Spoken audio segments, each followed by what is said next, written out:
Hey, how you doing? This is John, and welcome to John's Long Box. I'm here with Sandy Petersen. How you doing, Sandy? Good to meet you. Hey, I'm doing great. Sandy Petersen, for those of you who don't know, designed a whole bunch of games that I am kind of obsessed with. I'm going to bring up a stack of. I got everything by Cthulhu Wars. So, Whoa, yeah, sweet. I was about to ask you what some of your favorite games were, but the Cthulhu Wars is a good pick. Yeah, look at that. I just took a picture now. I'm cleaning up, but there's that's not Cthulhu Wars on top. Oh yeah, that's actually it is Cthulhu Wars. I needed more boxes, so I emptied those two boxes and filled it with Cthulhu Wars. So it's okay. I own Darker, and Darkest too. So yeah, I got Yggdrasil. What's that? I own Yggdrasil. Oh, okay. All the things you have. No, I don't have Police Precinct. Okay, and then it's not a complete overlap. And Cave Troll, which is a good Fantasy Flight game, a lot of fun. Yes, I'm not sure if I have that. My boxes are currently locked away. So I got to get more Cthulhu War boxes because I take all the small boxes and I put them in the big boxes, just easy to store. Oh, it makes sense. I do that kind of thing too. Yeah, I'm kind of ahead with Cthulhu Wars, so it takes up a million billion. So you can't really take it easily to conventions and play it there, unless some guy brings all the stuff. You have to go to your home to play it. So that's I'm in for a penny, in for a pound. If I like a game, I get everything. I got the. There's a lot of everything in Cthulhu Wars. Yeah, for those of you who don't know, the miniatures are huge and they're awesome, and they're and when I first got Cthulhu Wars, I got the box set, and then I got like a box of assorted red minis, and I actually sent an email. I said, "What is this?" Like I didn't want to take advantage. I thought I got something by mistake, and they're like, "No, paint them, have fun." So. What happened there is my co-workers, not my co-workers, the guys who were helping me on the first Kickstarter said, "Hey, you should give people more stuff." And I said, "Like what? I don't want to." We didn't want. So I said, "Well, give them special collector's versions of the already existing miniatures." That's what the red things are, and that's why they came with those weird grayish green bases. That was so you could set them up and have a some kind of display of them, but really it was kind of a stupid idea. So I apologize. No, I'm going to complain about free minis. Look at gift horse. Yeah, but I could have given you more useful free minis. I can't help but wonder. But they make great gifts for kids, So I'm using them for practice painting. I got everything. I got the cats. I got the H.P. Lovecraft first player bust. Everything. I think there was one thing. Everything, you got that. And I had to search it down. So I went on eBay and I bought empty boxes from people just so I could store them, looking uniform. I love the game. It's a fun game. And I teach it often and everybody likes it. So it really hit some kind of straight chord in people. They just love the asymmetrical thing. Every faction is very different. I know that you're you are definitely the guy that's more obsessed with H.P. Lovecraft than I am. Like I just a little bit about me from Dungeons and Dragons, the second edition, deities and demigods. I opened it up and I see these crazy Cthulhu monsters that I had no idea what they were. And I went down to the library and I got a copy of At the Mountains of Madness and then a hardcover collection of the Call of Cthulhu, and that was it. I was obsessed ever since. So you have a part in the or the main part in the Call of Cthulhu RPG role playing game, correct? Yes, yeah. I was the author of the original Call of Cthulhu role playing game. That was the first Lovecraft game, and I thought it would be an obscure cult game that like 8 people would play. Well, I was hoping a couple thousand people would play actually, and we'd sell out the first print run. But then it seemed it introduced so many people to Lovecraft. It was such a fun game because I was obsessed with D&D as a kid, and Call of Cthulhu. It was the first non-D&D game that I ever played, role playing game, and I was like, wait a minute, we start out pretty good and we just avoid getting worse. Like I thought that was so clever and so fun, and of course we role played going insane. Nothing like a bunch of 12-year-olds drinking Jolt Cola and Funyun acting insane more than normal. How you doing, Keely? How's everything? People are saying hello. So Yeah. So how did you get to be such a super fan of Lovecraft? Well, I came by it honestly. I think I was one of those annoying, precocious kids that like to read a lot. And my dad had his. We were in a temporary house. We were temporary. We're just 3 years, right? So in the basement, he kept all his old science fiction books in big boxes. And so I would go down through those books and find stuff that was cool to read. So one day I was 8 or possibly 9, about that time. I went down there and I found this book from 1942. So like 20 years old then. Now it's, 80 years old. But it was like The Dunwich Horror and Other Stories by H.P. Lovecraft. And I said, well, I'll try this. So I opened it up and I read Pickman's Model, and it blew me away. And then I read The Outsider, and that also blew me away. And then I was hooked. I said, I'd read Poe, but I hadn't read anything like this. And then I was a fan.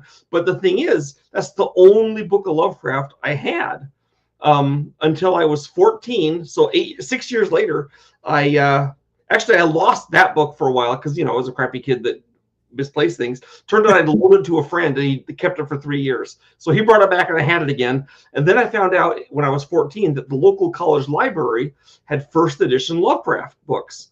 So I checked them out all the time. And I was the only one that ever checked them out. You can tell because there's a library card in the back. Yeah, I love that too. You get that old card. Yeah. No one else likes this guy. Anyway, when I a year or so later, the library found out that first edition Lovecraft was worth $100 or more. Now who knows what it is, right? But and so they wouldn't. So they locked them up. Teenagers couldn't get those out anymore. It went into the forbidden book section. It was in the forbidden book section. So then I went on a trip with my dad to New York, and I went to he went to some doctor's conference. So I'm walking around the streets in New York by myself at age 17, and I blunder into this bookstore, and there was the Ballantine books, one of the creepy heads on the front cover, the paperbacks. Yep. And it was all Lovecraft. He'd just been into print. So I got my dad to loan me enough money to buy them all, and then I finally had Lovecraft. So I had this awesome week-long trip to New York, and I spent all of it inside a windowless hotel room reading Lovecraft. But I think Howard would have been approved. He would have. I'm sure. But so the thing is, this is like I went from age 8 to age 17, so like 10 years of searching for Lovecraft. So I was like one of the guys in his stories looking for the ancient tome of lore. So that probably warped my vision of Lovecraft. But that's how I came to do it. And I'm happy to say that the Lovecraft Society gave me an award for like greatness and I'm not sure exactly what the name of it is, but it's a foot-high statue of Lovecraft. And the first 2 went to me and to Stuart Gordon. And what they said was, when I came up with Call of Cthulhu, then the gaming people, the role players, started knowing about Cthulhu and spreading the knowledge of Lovecraft. And then in 1985, Stuart Gordon does Reanimator, and then the film geeks learn about Lovecraft. And so they said they felt that those 2 directions going through the collective conscious is what made Lovecraft famous. And I think they're probably right. Yeah, like I said, I learned about him from the second edition, Deities and Demigods. It had Elric of Melniboné, which both of them were later. Well, they were removed in the second printing or something like that. But I became obsessed with that book, and I went and tried to read. Like I read Kabbalah because I had Finnish mythology. I read Elric of Melniboné, so that book got me into Lovecraft and Michael Moorcock. Yeah, and then I remember the first. I'm maybe I'm getting my memories mixed up, but I remember the first Lovecraft movie that I became aware of was From Beyond, and that was the second movie Stuart Gordon made. Right, about Lovecraft. Yeah, right. It was good, and the thing is, he didn't pick like the classic big Lovecraft stories like Mountains of Madness or Dunwich Horror or Rats in the Walls. He was like, I'll pick Reanimator, one of the Lovecraft's worst stories, and he made it great. Then he did From Beyond, this little throwaway short story, and he made that great. And so, yeah. Then he did Dagon. Actually, Brian Yuzna, I guess, did Dagon, but it was his producer. and that was actually the story of the Shadow over Innsmouth. Right. Yeah. And it was pretty obviously the Shadow over Innsmouth, because it follows, like, the first 5 minutes are Dagon, the rest is Innsmouth, and it follows the story really closely. Like in the story, there's the scene. Have you seen Dagon? Yes. Yes. Okay. In the story, there's a scene where he sees there's no lock on his door, and he takes one off the bathroom door and puts it in. And he does that in the movie. Right. You know, it's one of Lovecraft's few movies that is mostly a chase scene. That trying to get out of that place. So that was pretty cool. That scene in that book, the first time I read it, literally my heart was pounding, because the way it was described was they're trying this doorknob, and then you hear the steps, and they try this doorknob, and you're not sure what's out there, but it's not good. What they mean, but it's not good, you know. Like, you would have did all these little tricks in Dagon. Like, I don't know if you noticed this, but I've watched it several times, and no one in the town ever blinks, ever. Oh, okay. They never blink, and you don't necessarily notice it the first couple times, but there's something making you uneasy, and that's it. And the other thing is that whenever you're outdoors in Mboka, it's always drizzling or raining, or it's always like wet. It's never daylight. And so those were great. Even the priestess, the woman who played when she was underwater. Macarena Lopez. Yeah, I love her. I fell madly in love with her. She doesn't even blink when she's underwater. Her eyes are just. I just remember not. And then she has those huge eyes. Oh, right, yeah. I would give it up to Dagon for her. She's great. So she's still around doing acting, right? Oh, I didn't know that. Okay, so I don't know if you've heard of the director Alex de la Iglesia. No, I don't. Okay, well, he loves my games, Call of Cthulhu, so much he has written an entire campaign for Call of Cthulhu. Oh, cool! And published it in Spanish, sadly, but it's in Spanish. Okay, and he has this TV show called 30 Coins, which you can see on. Oh, he directed that show. The guys at work are telling me to watch it. They said that I would love it. I haven't watched it yet. You would love it. It's so good. And it, like, the very first scene is a cow giving birth to a human baby. It's very medieval. It's not Lovecraftian at first. Super medieval. Okay, like that kind of horror. And Macarena Gomez is one of the characters in it. Okay. Not one of the characters, one of the actresses. She plays the wife of the. She's like not. There's a couple, 3 main characters, and she's like the wife of one of the main characters. But she's an important character that, you know, and so you get to see Macarena Gomez, you know, 40 years later, and she's still hot, you know, especially if you're an old guy like me or you, you know.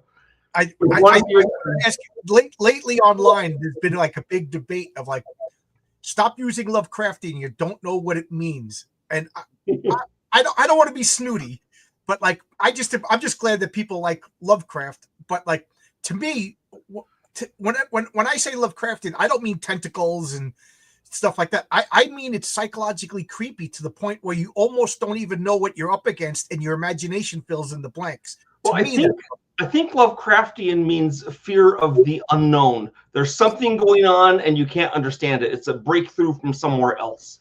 But I mean, if you just define it that way, I mean, like, is Lovecraft? I mean, like, he wrote a story about a guy that had sex with a gorilla. Is that Lovecraftian? It's one of his stories. You know, he wrote stories about cannibalism, about alien invaders, science fiction stories taking place on Venus.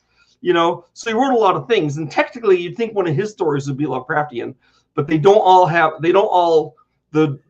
adjective doesn't necessarily apply to all his tales, you know. That's okay. Only like 3 stories have tentacles in them, really. You know, how many tentacle stories are there in Lovecraft? Well, see, there's no much horror. Call of Cthulhu. Well, like his most Lovecraftian story of all has no tentacles, because that's, I would say, The Color Out of Space. But it definitely has the unknown. What is your favorite? My favorite? Yeah, you know, it's like, do I like salt or pepper more? You know, it'll vary from time to time. But I guess I'll always have a soft spot in my head for Pickman's Model, the first one I ever read. I just reread all of Lovecraft. It sadly doesn't take too long. And I remember just skipping through. What just happened? I was skipping through a lot of Pickman's Model because a lot of it's describing architecture and like the back alley. But I found myself loving that as an adult. Yeah. That it's just so atmospheric. You forget and the picture in the house. My friend Oh from my gosh. Yeah. been talking about picture in the house so much lately. How creepy is that story? It's so good, and he doesn't overtly say what's going on. It just is going on. Yeah, and that's the kind of story that scares me because there could be a creep living in the woods who's just doesn't fit in with society and is obsessed with things he shouldn't be obsessed with. Because there's nothing supernatural about that story. No, well, there's the implication of something not supernatural, but when he says, "I thought if he made food that was more like." Yes, what? yes, I take it back. I realize this is an implication that man is maybe too old for lifespan. That's right. I forgot about that. That it prolongs his life to eat other people. But I wanted to ask you about Cthulhu Wars. So let's pretend that you came over my house. Which faction would you pick? Because I always let the guests pick first. Okay, so I usually have, when I'm playing Cthulhu Wars, I usually let whoever owns the game, assuming it's not me, tell me which faction they want to see me play. Like I know that not every faction is suitable for every player.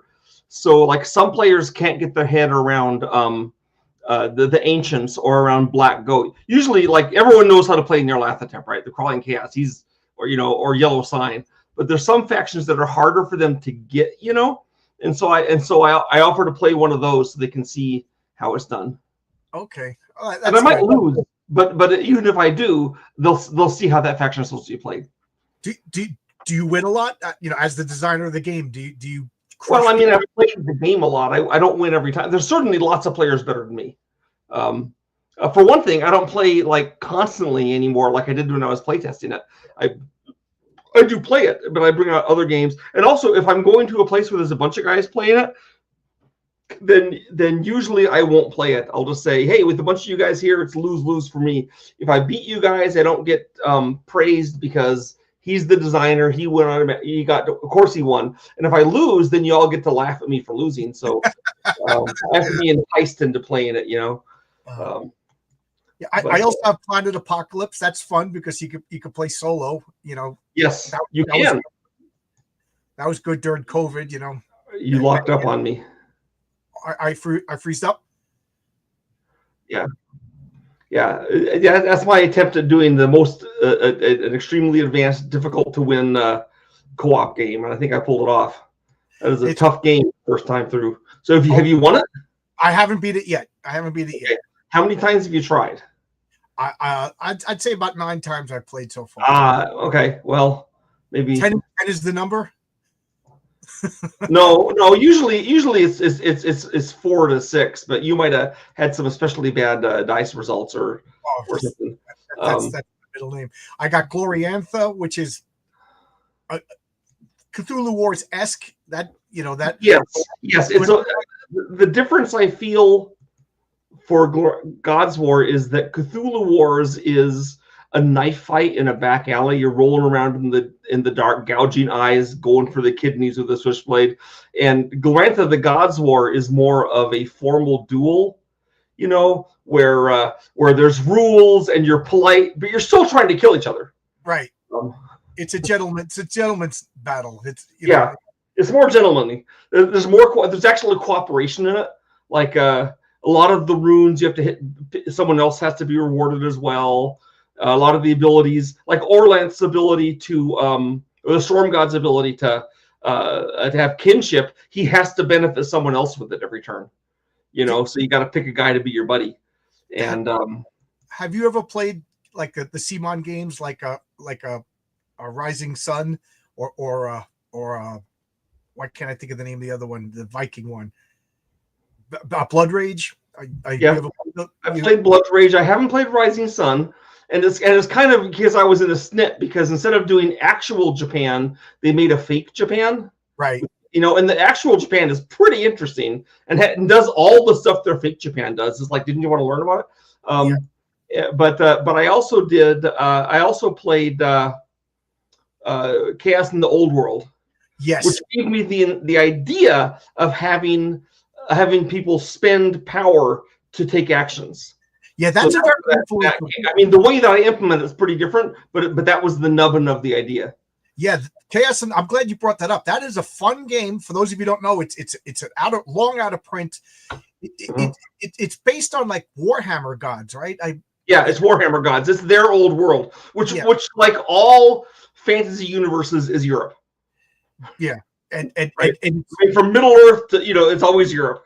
Like, that game was the first game. Well, a lot of games blew me away, but this game blew me away in that every player has different rules. It's asymmetric action. Yeah, and I also like that. Now, I'd seen that in other games as well. In fact, I'd kind of done it with our game World of Age of Mythology.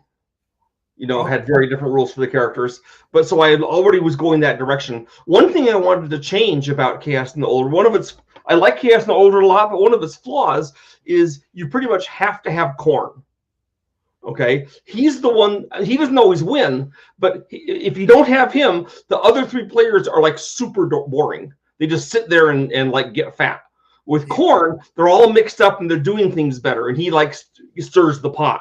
And so I wanted to have a game where all the guys stirred the pot in different ways. So if you've played Black Goat, she doesn't declare battle very often, but man, you are aware she's on the board.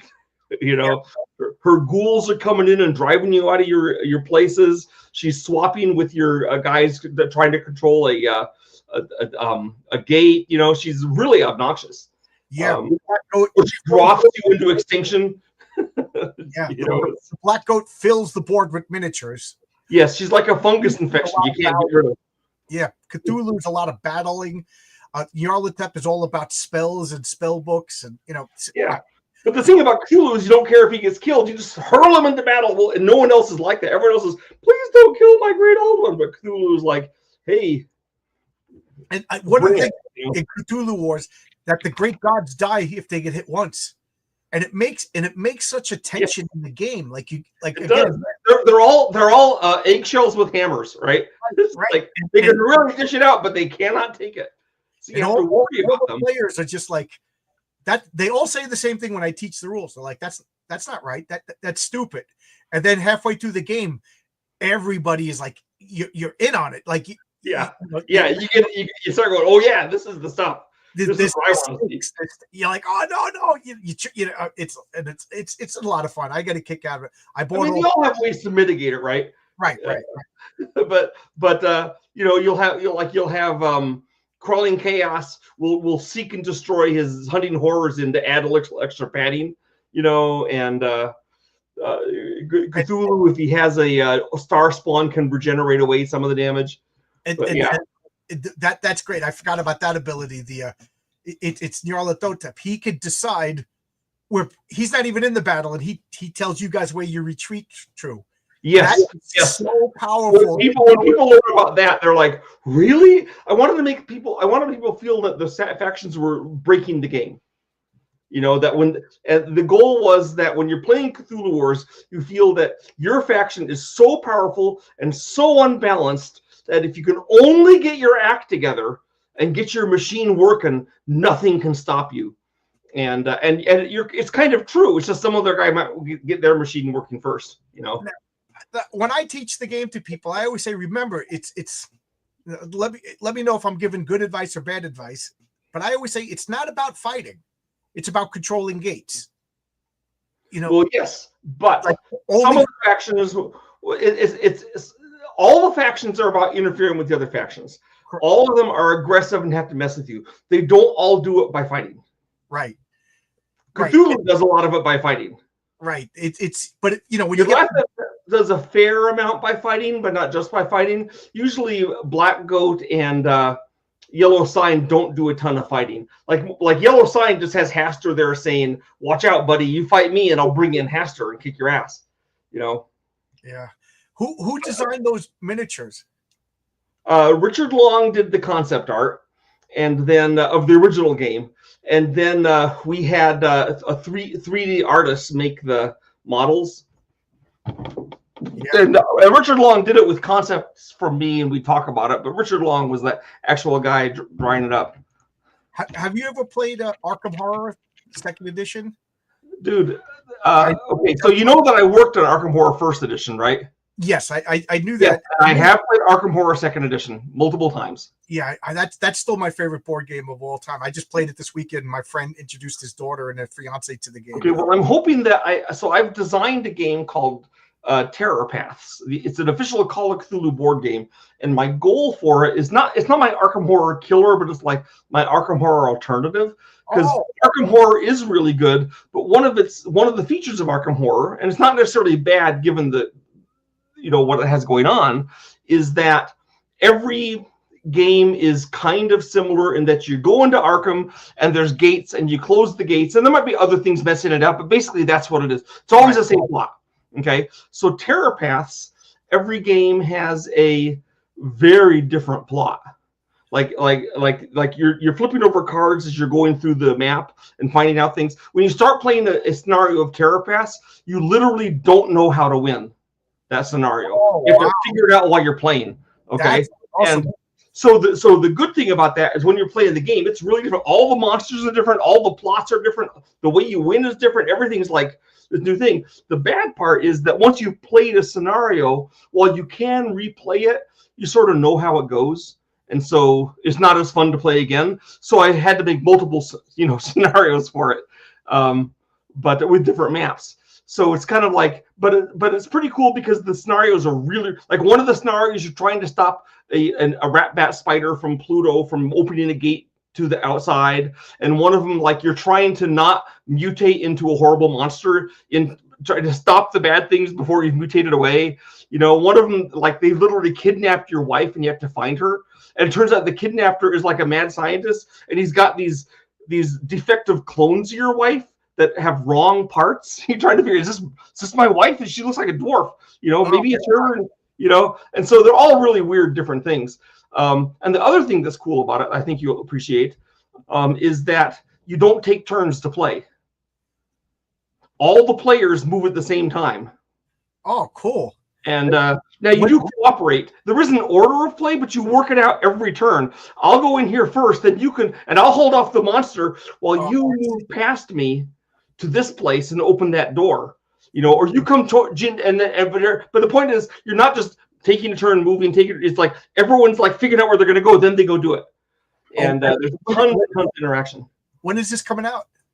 This is completely finished, completely playtest. Art's done.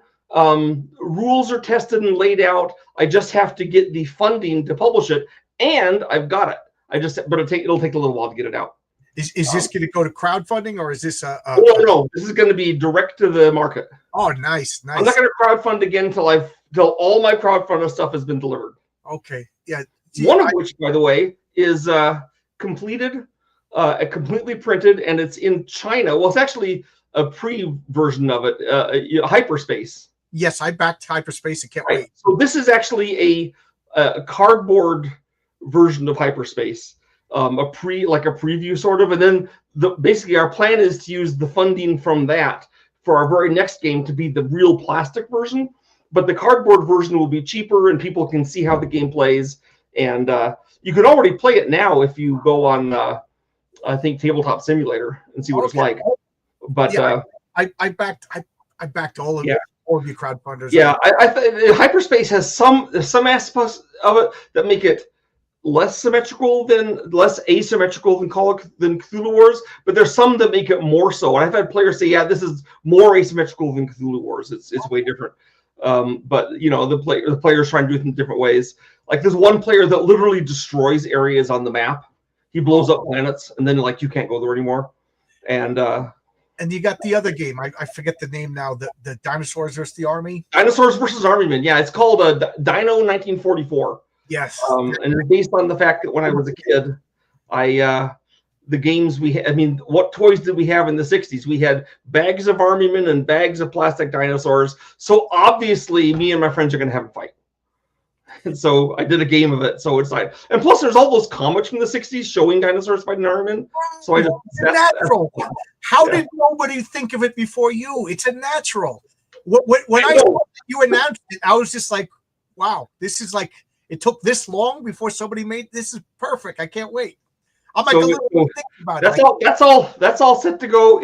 The art is the 3D art is done. Anyway, that's going to be probably after we do Hyperspace, we're going to do Return to Planet Apocalypse. Okay. But then Dino 44, and we have a looks like we got a angel investor who's willing to fund all this. So nice. I'm excited to get these things going out. So I'm expecting to have, and this is not a promise set in stone because there's slips, but if nothing goes super badly wrong, it only goes moderately wrong, we should have Terrapaths and Hyperspace both out well before Christmas. Oh, cool. Also, Big C, which Big C is a hardback, full-color, 300-page book that's a campaign for Call of Cthulhu. Oh, wow, that is cool. In modern times, it's like Cthulhu was selling. Well, he's not actually selling meth; he's selling the drug Big C, and it's weird because if you've played much Call of Cthulhu, then surprisingly, there's not that many scenarios and books in which Cthulhu is the bad guy. They love Nyarlathotep and the King in Yellow, but Cthulhu doesn't show up that much. So I got a whole one where Cthulhu is the bad god, and there's even a confrontation with him at the end. Which I kind of like once you're statting out Cthulhu, to me it ruins the mystery of him. You know what I mean? Again, I saw him in the DDs and Demigods all statted out. Like Cthulhu and Yog Sagoth and Agathoth, they should all be hinted at in games. Well, so I don't know if you've seen my book, Sandy Petersen's Cthulhu Mythos for D&D. No, I have not. No. Sorry. Okay, so I did a Sandy Petersen's Cthulhu Mythos for D&D, and in this, I took a totally different approach to the Great Old Ones, which I'm going to be using now on my games. Well, not like Cthulhu Wars. That one you want to have them be a big piece, but basically, they're in this they're treated like environmental effects. Like when Cthulhu shows up, he goes through stages where he gets tougher. But like the first stage, everyone is like their skills are degraded because Cthulhu's broadcasting stuff to their minds, and the geometry of the world changes. So when you're running away from Cthulhu, it takes longer than when you go back to him. And and then when he gets stronger, the images in your mind start to like interfere with like what you're seeing. And now if you try to run, it goes in a circle and you come back because the world's really warped. Right. Then it gets stronger, cracks in reality open, monsters come out, and you're starting to go insane from the images. So Cthulhu just keeps getting stronger and stronger. And the other Great Old Ones have similar environmental effects on you. So that makes them really scary and present, and not just a hint, but also they're not like a big fat monster you can go kill. Right. I think a lot of people when they talk about Cthulhu, they treat him like just like a kaiju. You know, he's just like a lot of Well, he is a kaiju in a sense, right? Yeah, but like he's not going to come out and start wrecking building. It's like he's going to wreck sanity and madness. Like I almost feel like. Well, he does everything. He does everything. he's a kaiju that can gate himself through space, that has a million other kaiju that work for him, the Star Spawn, that can read your mind, that knows all science and magic, that can fly and teleport and read your. He's the worst thing ever. He's Earth's poison pill, is what he is.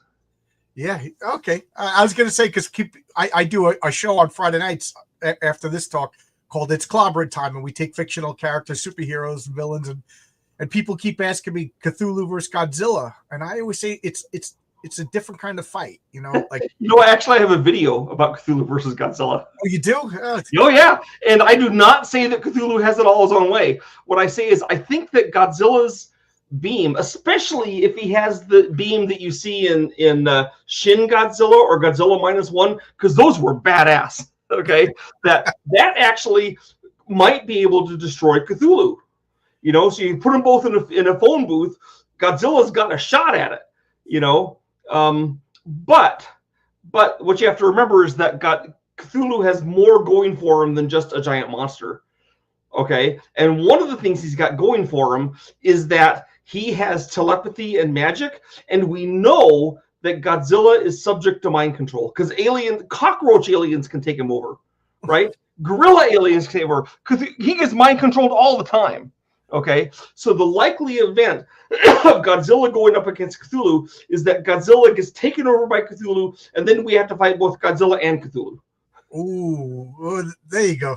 Now maybe they'll have it falling out after all the humans are dead and fight each other, but like there won't be anyone to see it. I forget who wrote this, but like I'm treating you as the H.P. Lovecraft scholar, so I'm picking your mind for information. But I forget who the author was, but they said that like Cthulhu came from some planet billions of years ago, and he's residing on it. Do you remember the name? We know about where the Whisperer in Darkness. The hero is listening to the terrible meanderings of what he thinks is Henry Akeley, but is actually an alien in disguise wearing the face and hands of Henry Akeley. Yeah, and what he says there is, I started back in horror when I learned the true origin of Cthulhu. And I'm thinking that just saying Cthulhu's from another planet would not have made him start back in horror. It's got to be something worse. And I've been racking my brain on what it could be. You know? I thought there was a definitive answer. Okay.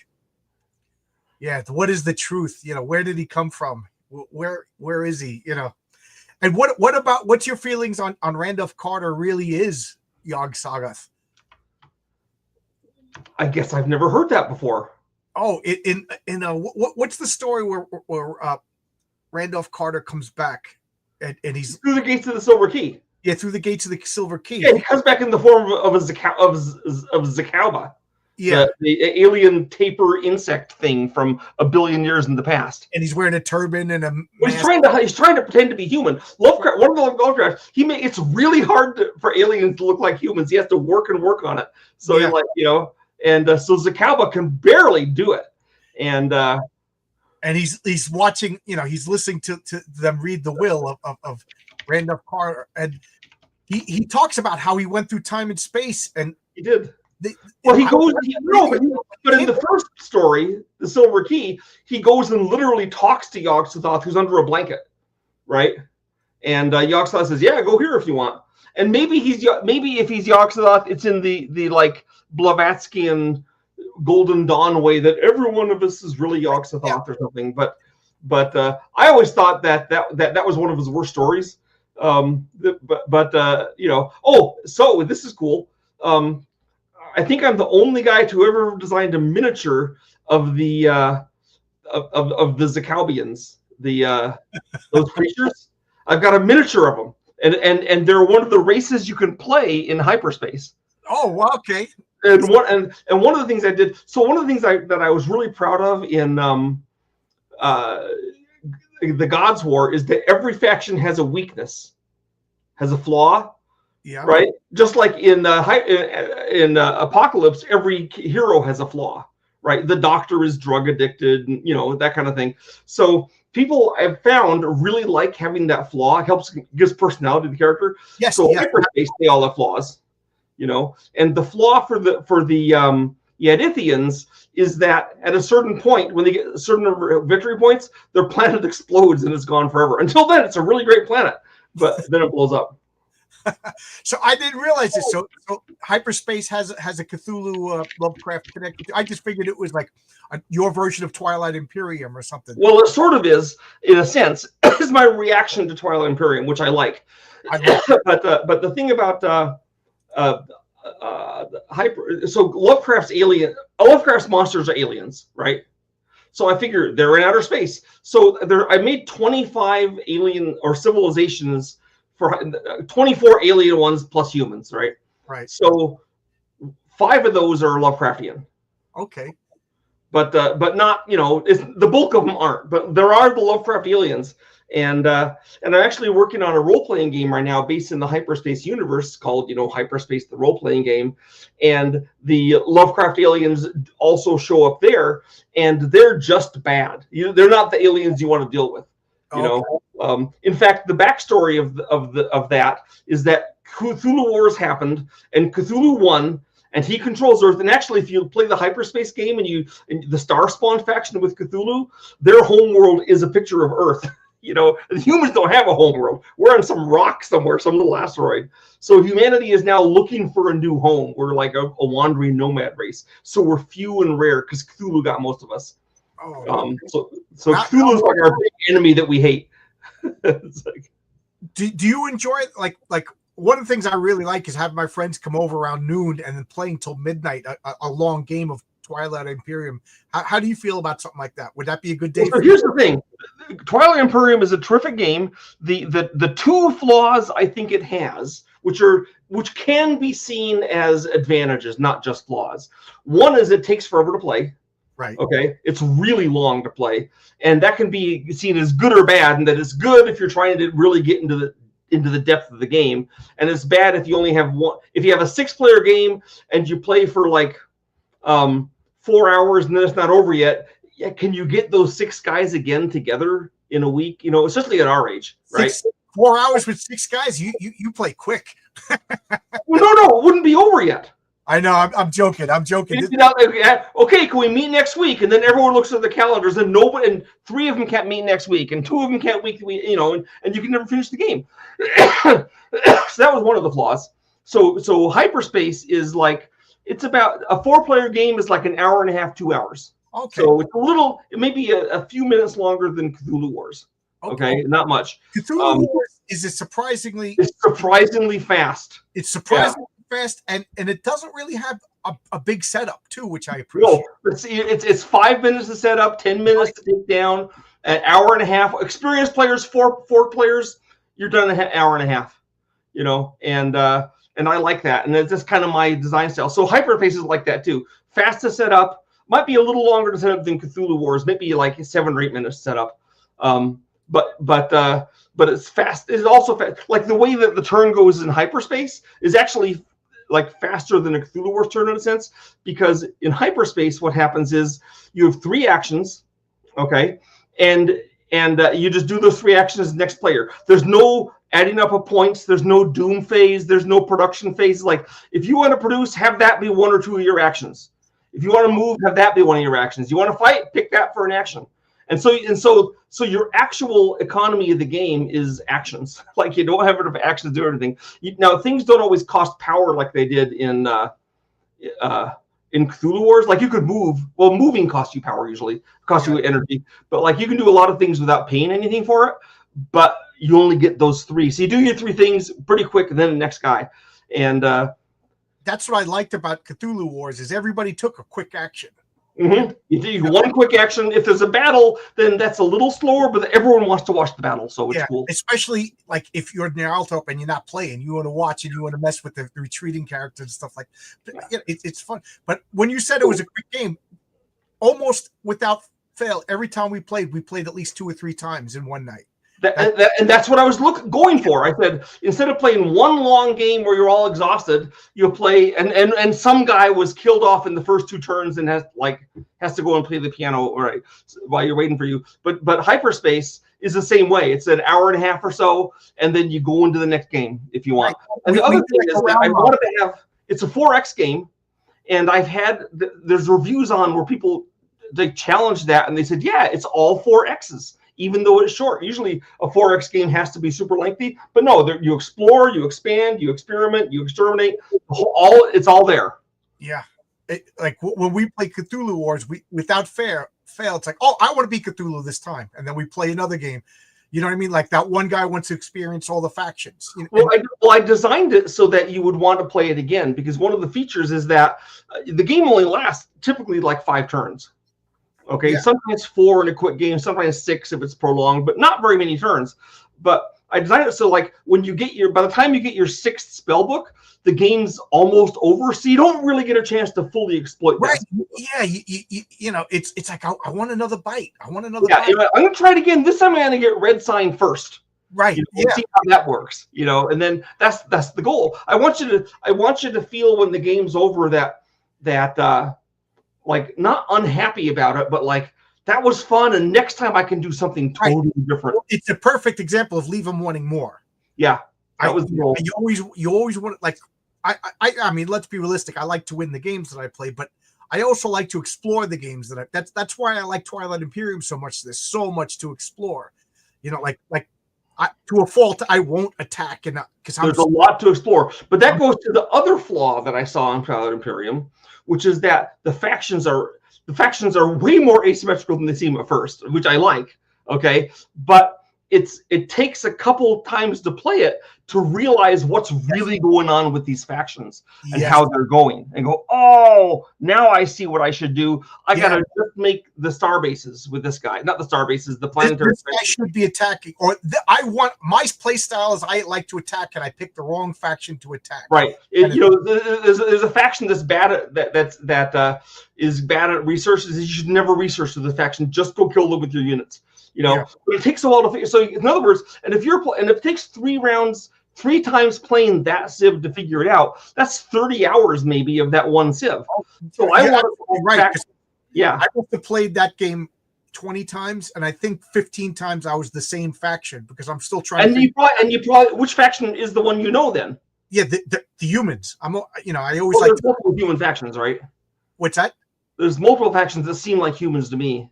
Yeah, the Brotherhood of Sol, the Federation of Sol. Yeah. So, but the thing is, like, you have to invest so much time to be good at the factions. Cthulhu Wars usually somewhere into the third turn, you go, oh, I see how Nyarlathotep works. Yes. And you're able to play them and have the fun. And so in hyperspace, I wanted you to be able to figure out pretty quick how to play the game. Is it giant miniatures and everything? Depth is great, and I love depth. And hyperspace, I think, has that depth. Like chess has the depth, but you don't have to place chess 20 times to figure out. Well, maybe if you're playing against a master, but usually how all the rules work. You know how it's supposed to be. You can tell that if he's got his queen on your back rank, that sucks. So hyperspace, you look at it and you say, whoa, so Cthulhu can go 2 spaces instead of 1 when he goes into space, and no one can enter Cthulhu's area unless they give me a hyper token because he's scary, and he has to sleep during the game periodically because the stars aren't right. So okay, I think I get this. Okay. And and so that was the goal, to have it be shorter to play and have it be a full 4X game regardless, and also to make it be a little more. I mean, there's subtleties, but you look at your faction and you can tell generally what you should be doing with it. Like, oh, this guy gets extra points when he turns in hyper tokens for victory points, so I should get as many hyper tokens as I can. That kind of thing. Feel that's the trend now, is all games have to be faster and shorter? Well, I guess. I mean, God's War is slower than Cthulhu War, so I didn't always move that direction. Yeah, like, remember when we were kids, we played hour-long Monopoly because we all played it wrong, Yes, and Clue took a while too. And then for a while there was longer games. I mean, I still play games that take a long time to play. I'll play War Room, and World in Flames and like that. But sometimes, especially with my buddies, I have one evening. It's like, with a 2-player game, I can afford to play a game that takes 10 hours because we can get together. Yeah. But with a 4 or 5-player game, it's going to happen tonight. Yeah. Me and my buddies, like once a month, we try to set it. Like, we'll start at noon on a Saturday, and make no plans or whatever. But like you said, it's herding cats to get adults to do stuff. I understand. Like, remember as a kid, you played. It was a rainy day or a snowstorm. You and your buddies played Risk for 6 hours. Look, I sucked as a kid. I would stay in from recess sometimes to play Clue or Stratego. So I was, I would also go outside and play kickball or marbles sometimes.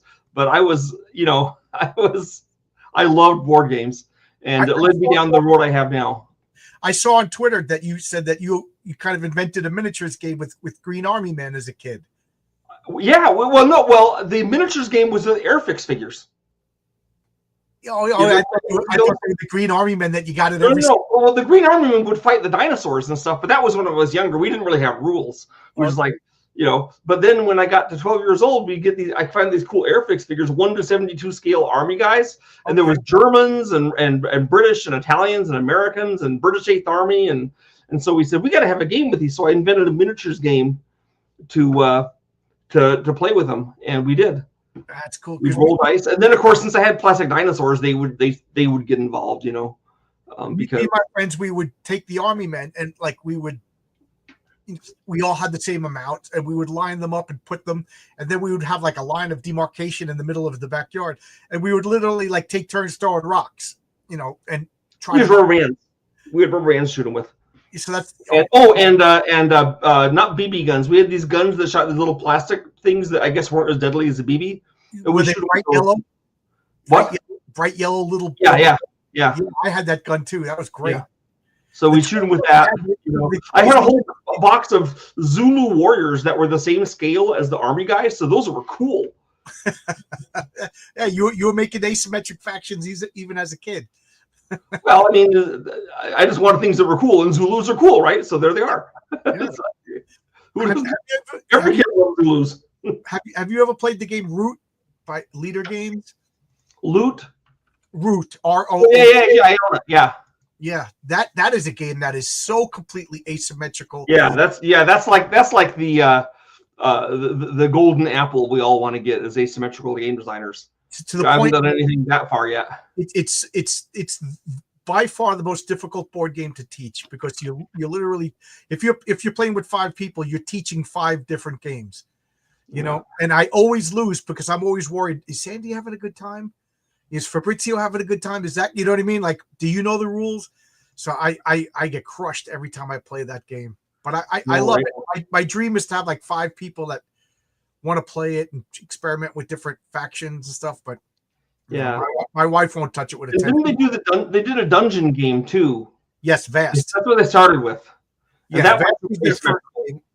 One person is the knight, one person's a dragon, one person's a goblins. Yeah. One person is the cave itself. He's the dungeon itself. Yes. Yeah. It's just crazy. That's easier to teach because that kind of Root, where one of the players is literally just a raccoon, and the vagabond. Yeah, you're just going around having little adventures in the middle of a war. And make no mistake, Root is a war game. It's cute little furry factions with the cute little art and everything like that, but it is a full-on war game. It is. I'll be right back. Sure. 30 seconds. Sure. I'll keep talking. So I got no problems talking. My wife's downstairs and talk to people. So people in the chat, we got a bunch of people watching, and I know Yang, you're a fan of role playing games and board games. What do you have any Sandy Petersen games that are your favorite? Obviously, we all like Call of Cthulhu. I remember the first time playing Call of Cthulhu. I was in I remember the kid's face, but his ugly face, but I can't remember his name. He's the same kid who stole my he stole my Dungeons and Dragons hardcover book, the one with Cthulhu in it, and swapped it out with the second edition that didn't have Elric of Melderbone in it. I was just telling horrible stories from my childhood. Are you talking about Deities and Demigods? Yeah, but one of my friends stole my edition. What a villain. And replaced it with his because his edition didn't have the Cthulhu and yours did. Yeah. That was the first couple editions had Cthulhu. They did Cthulhu and Elric, and actually Fafhrd and the Grey Mouser completely without permission. And they told Jim Ward they had permission, and they lied to him. And then Chaosium, who had those rights, contacted D&D and said, "Hey, we see that you have our stuff here." And then we didn't charge them a cent. We just said, "You can keep having it. All you have to do is have a special thanks in the front of the book to Chaosium and little words, right? And you have to let us do our Thieves World multi-game adventure book using D&D and AD&D." And they agreed. Well, we didn't make them take off anything, so we didn't stop them. But then they did it on their own because they didn't like giving us the credit. I think that was stupid because, I mean, as far as we were concerned, it's better for D&D players if they can fight Yogg-Sothoth and Elric, right? Right. Yeah. I didn't hear the whole story of that. That fills in some details from the past that I didn't. Seth Skorkowski on YouTube has a really good a description of how it works. Okay. Oh, all right. I'm so glad you cleared that up. I didn't know all of that. Yeah. Later on, we they decided to do a whole game based on Fafhrd and the Grey Mouser from Fritz Leiber, and this is where they got evil. And this again, not Jim Ward. This is just the Bloom brothers. What happened is that they were doing the game. We said, "Hey, you're doing a whole game on Fritz Leiber? What the heck? We own this." we have a contract. And they said, we have a contract too. And we said, how'd you get one? And what we had done at Chaosium is we'd gone to his agent and gotten a contract, which is what you're supposed to do. And they had corralled Fritz Leiber at a bar. And that time he was pretty much an alcoholic, and he was drunk, and he signed the paper with them. Okay. And so when Greg called them and said, you cease and desist, they said, we have a contract too. And then they explained to Greg how he could screw Fritz Leiber and get lots of money out of him because he'd signed foolishly this extra contract. And they could really get money they didn't. And so Greg hung up the phone, looked at me and said, Fritz Leiber is my hero. I love his books. I would never do anything to hurt him. So we just let him have the rights. Oh, that's good. I was getting nervous. My blood pressure was going up for a second. I was like, "Where's this going?" Well, I mean, it's not a happy story because the Blooms got to do their evil will, but yeah, it is what it is. I'm very very fond of those books, and DC put out a couple of comics based on his books. Faft. How am I saying it right? I've always said Faft. Is that the way you pronounce it? I figured you would know. Say what? Faft Grey Mouser. How do you say? Fofford? I say Fofford. Yeah, I've been. I don't know how to pronounce it. Yeah, I don't think anybody knows how to pronounce it. Well, it's like everyone always asks me how to pronounce Cthulhu, and my answer is always the same, which is that Cthulhu is a word in an alien language specifically said to be impossible for humans to pronounce. So however I pronounce it is wrong. And if I can pronounce it right, then you got to stay away from me because I'm, wrong. But the funny thing about it is, Cthulhu doesn't use verbal language. He's a telepath. Right. So he invented this word for humans to use that humans can't pronounce. So it's like, what is he thinking? Now, the Lovecraft gods, as I thought, the Yog Sagas, they're not like a typical pantheon like the Greek gods. They don't. There's no Olympus they hang out at. Right, and they are the closest that the outer gods are kind of like that in a sense, because Nyarlathotep is kind of like their soul and runs around between them, but they still don't have a place they hang out. But the Great Old Ones, I think all a Great Old One is a level of power. Anything that gets to that power is a Great Old One, regardless of how they did it. Where they all come from some other direction. It's right. Like on Earth, you say anything that weighs 1,000 pounds or more is a big animal. So you have pythons, and you have elephants, and you have really big sharks, and they all got their different ways, but they're all big. So I think that's what the Great Old Ones are like. I don't know where or who put this thought into my head, but I always thought they were called the Great Old Ones because they existed before our universe. Like that's how old they are. Like before. I mean, they're called the Great Old Ones because Lovecraft calls them that in his stories. Right. Yeah. I always try to find. Some of them probably existed before the universe. I don't think Azathoth did, because I think Azathoth is a sort of personification of the Big Bang. Yes, yeah. The Big Bang happens, and he's what's left behind. And one of my theories about Cthulhu is, I started in horror when I learned Cthulhu's original true origins. Maybe he's from the previous universe. Maybe he's the left. Maybe he destroyed the previous universe and congealed it all into him, then went forward in the next, going through Azathoth into our universe. And that's his. I don't know what his origin story is. There's got to be something that terrifies a guy more than just hearing these another planet. Yeah, a lot of people like, oh, Lovecraft, he wasn't a great writer. He didn't describe anything. I'm like, that's I like that. Well, you can tell it's great because some people attack him because he describes things too much, and some attack him because he doesn't describe it enough. So it's like, okay, I guess he's somewhere in the happy middle. Yeah, I like that.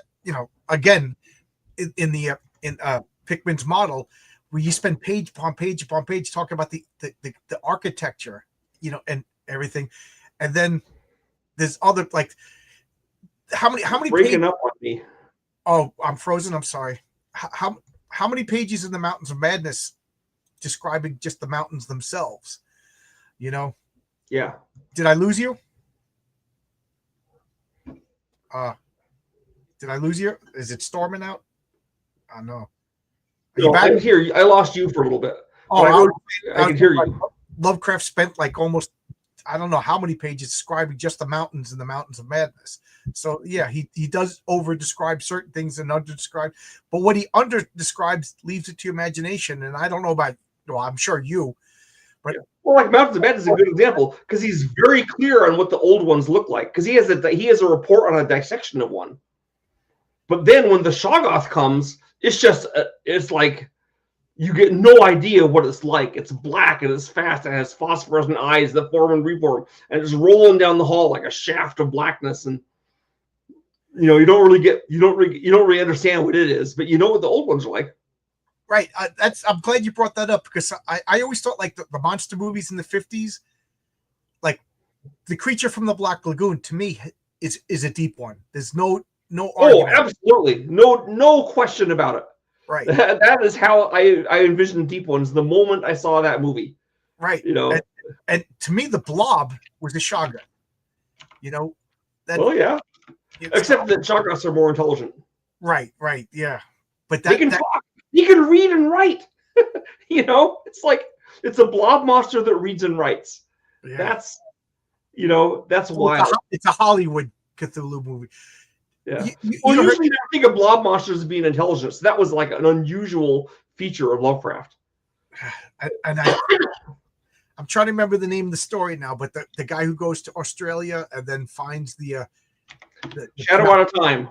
Yeah, the Shadow Out of Time. He finds the his own handwriting, billions of years old, from when he got his brain transplant. I love that stuff. Yeah, I have particular rules about time travel, and I think it's Lovecraft himself that like cemented the rules of time travel. That if it happened, if you remember it, it happened. There's none of this Marvel style multiple universe that just changes for whatever you feel like having. Yeah, and he goes through all the history of the universe in that of Earth, and then he's got his funny joke in it where the Great Race, like when they decide they have to leave their past bodies because they're going to go extinct, they skip over humans. We're not good enough for them. Instead, they become bugs. Bugs are better than humans. That was hilarious. Future bugs, the Shan, right? Is that what they're called? No, it's they're beetles. They're not the Shan. Oh, okay. The Shan hadn't been invented yet because the insects from Shagai were invented by Ramsey Campbell in the 60s, long after 20 years after Lovecraft died. You know your stuff, man. I do know my stuff. I'm impressed. And they're parasitic against but the beetles. So in my game Hyperspace, going back to it, I've got the future. I got the Yithians in it, but it's the future Yithians because they're beetles. But I have them with leaping legs because I figured after spending 100 million years like as giant snails, basically, they might want to be a little more mobile. Yeah, they want to stretch those legs once in a while. Yeah, so they're a little different. But so according to Lovecraft, Yithians, the creatures that the Yithians inhabit, the Great Race, they evolved on Earth. Yes, they're an Earth life form of an evolution line that they say has gone extinct. But to me, it's pretty clear that they're mollusks. Yes, they reproduce like mollusks. They've got the slimy foot. They do have claws, but the claws could be seen instead of like arthropod claws, like clam, shells or something. And so I just go with their mollusks. Now, I even have an episode on my YouTube channel where I try to figure out what kind of mollusk they evolved from, and I figured one out. So, oh, cool, yeah, and it's an obscure extinct one, which makes it better. Okay, because they do kind of look like there's like a small. I don't want to say microscopic, but it's called a hydra that they kind of. They look a little like a hydra with the stuff up on top. Those are splinterwits. I think they're more advanced than that. But yeah, I could be wrong about the mollusk thing because Lovecraft wasn't sure. But the mollusks work for me, and then the future Yithians are also purely an Earth race. The beetles.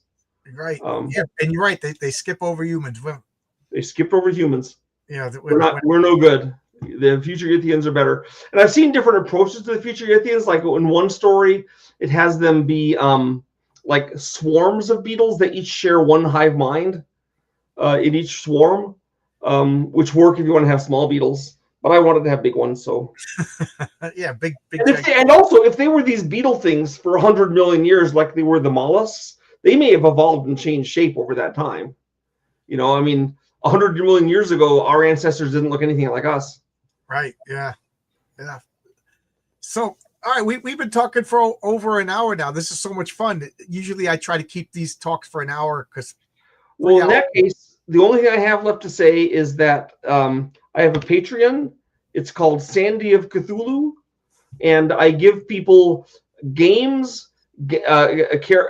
monsters and stuff for D&D and other games, essays, and if you have a printer, a 3D printer, STLs of really cool models like Cthulhu and Hellhounds and stuff like that. So cool. Check out my Patreon. I definitely will. I got my. I only started it today. You are the first person ever that's gotten to hear about it, except for. I got a scoop here on John's Long Box. Yes, thanks a lot, Sandy. Man, you're like the one guest I didn't even have to say anything. This was awesome. You're such an easy person to talk to. I appreciate it. Thank you so much. And please come back sometime in the future. I'd love to talk more, especially when Hyperspace comes out. Did I lose you? Okay, no, I'm still here. Okay. All right, sure. Happy to do it. Thanks a lot, everybody. Goodbye, everybody, and see you. Bye-bye.